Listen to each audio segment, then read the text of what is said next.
हरे कृष्णा। सभी को नमस्कार। आज हम गजेंद्र मोक्ष की कथा सुनेंगे। लोगों ने नियमित रूप से इस कथा को पढ़कर और सुनकर अपने कर्जों से और अन्य कष्टों से मुक्ति पाई है। तो आइए गजेंद्र मोक्ष कथा का आरंभ करते हैं। गजेंद्र मोक्ष का वर्णन श्रीमद् भागवत पुराण के 8वें स्कंद में किया गया है। क्षीर सागर में 10,000 योजन ऊंचा त्रिकुट नाम का एक पर्वत था। उस पर्वत के घोर जंगल में बहुत सी हथिनियों के साथ एक गजेंद्र नाम का हाथी निवास करता था। वह सभी हाथियों का सरदार था। एक दिन वह उसी पर्वत पर अपनी हथिनियों के साथ बड़ी बड़ी झाड़ियों और पेड़ों को रौंदता हुआ घूम रहा था। उसके पीछे पीछे हाथियों के छोटे छोटे बच्चे तथा हथिनियां भी घूम रही थीं। बड़ी जोर की धूप के कारण उसे तथा उसके साथियों को प्यास लगी। तभी वह अपने समूह के साथ पास के सरोवर में पानी पीकर अपनी प्यास बुझाने लगा। प्यास बुझाने के बाद वह सभी साथियों के साथ जल स्नान कर जल क्रीड़ा करने लगा। उसी समय एक बलवान मगरमच्छ ने उस गजराज के पैर को मुंह से दबोचकर पानी के अंदर खींचने लगा। गजेंद्र ने अपनी पूरी शक्ति लगाकर स्वयं को छुड़ाने की कोशिश करी, लेकिन असफल रहा। उसके झुंड के साथियों ने भी उसे बचाना चाहा, पर सफल न हो पाए। जब गजेंद्र ने अपने आप को मौत के निकट पाया और कोई उपाय शेष न रह गया, तो उसने प्रभु की शरण ली और अंतर्नाद से प्रभु की स्तुति करने लगा। पूर्व जन्म के निरंतर भगवत आराधना के फलस्वरूप उसे भगवत स्मृति हो आई। उसने निश्चय किया कि मैं शरण सर्व समर्थ प्रभु की शरण ग्रहण करता हूँ। इस निश्चय के साथ गजेंद्र मन को एकाग्र कर पूर्व जन्म में सीखे श्रेष्ठ स्तोत्र द्वारा परम प्रभु की स्तुति करने लगा। गजेंद्र की स्तुति सुनकर सर्व परमात्मा सर्वदेव रूप भगवान विष्णु प्रकट हुए। गजेंद्र को पीड़ित देखकर भगवान विष्णु गरुड़ पर आरूढ़ होकर अत्यंत शीघ्रता से उक्त सरोवर के तट पर पहुंचे। भगवान विष्णु की तीव्रता से अपनी ओर आते देखकर गजेंद्र ने कमल का एक सुंदर पुष्प अपनी सूंड में लेकर ऊपर उठाया और बड़े कष्ट से कहा, नारायण, आपको नमस्कार है। गजेंद्र को अत्यंत पीड़ित देखकर भगवान विष्णु गरुड़ की पीठ से कूद पड़े और गजेंद्र के साथ राह को भी सरोवर से बाहर खींच लाए। अपने तीक्ष्ण चक्र से राह का मुंह फाड़कर गजेंद्र को मुक्त कर दिया। ब्रह्म आदि गण भगवान विष्णु की प्रशंसा करने लगे। राह दिव्य शरीर को हो गया और भगवान के चरणों में सिर रखकर प्रणाम किया। भगवान विष्णु ने गजेंद्र का उद्धार कर उसे अपना पार्षद बना लिया।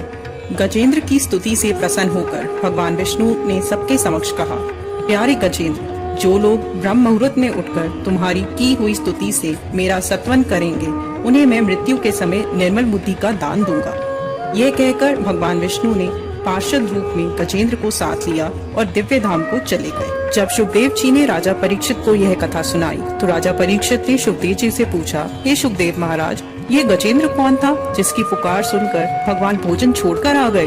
तब सुखदेव जी महाराज कहते हैं, हे परीक्षित, पूर्व जन्म में गजेंद्र का नाम इंद्रद्युम्न था।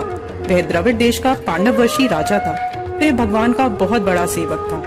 उसने अपना राजपाट छोड़कर मलय पर्वत पर रहते हुए जटाएं बढ़ाकर तपस्वी के वेश में भगवान की आराधना की। एक दिन वहां से अगस्त्य मुनि अपने शिष्यों के साथ गुजरे और उन्होंने राजा को एकाग्रचित होकर उपासना करते हुए देखा। अगस्त्य मुनि ने देखा कि यह राजा अपने प्रजा पालन, अतिथि सेवा आदि धर्म को छोड़कर तपस्वी की तरह रह रहा है। अतः अगस्त्य ऋषि उस राजा पर क्रोधित हो गए और क्रोध में आकर उन्होंने राजा को शाप दिया कि हे राजा, तुमने गुरुजनों से बिना शिक्षा ग्रहण किए हुए अभिमानवश परोपकार से निवृत्त होकर मनमानी कर रहे हो, अर्थात हाथी के समान जड़ बुद्धि हो गए हो, इसलिए तुम्हें वही अज्ञान में हाथी की योनि प्राप्त हुई।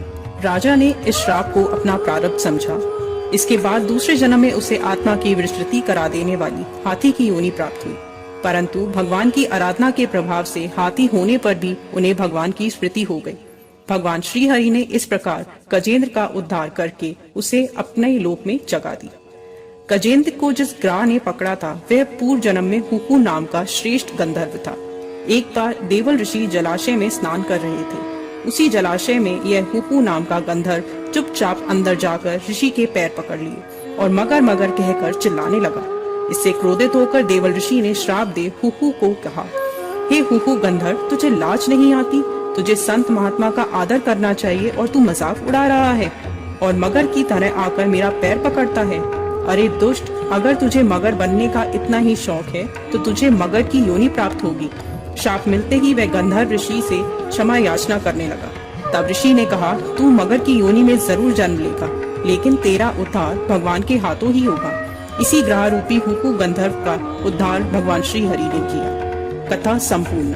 हिंदू शास्त्रों के अनुसार जब भी आप किसी भयंकर मुसीबत में फंस जाएं, तो गजेंद्र मोक्ष का पाठ करने से भगवान विष्णु आपको उस मुसीबत से बाहर निकाल लेंगे, जैसे उन्होंने गजेंद्र को मगरमच्छ के मुंह से बाहर निकाला था।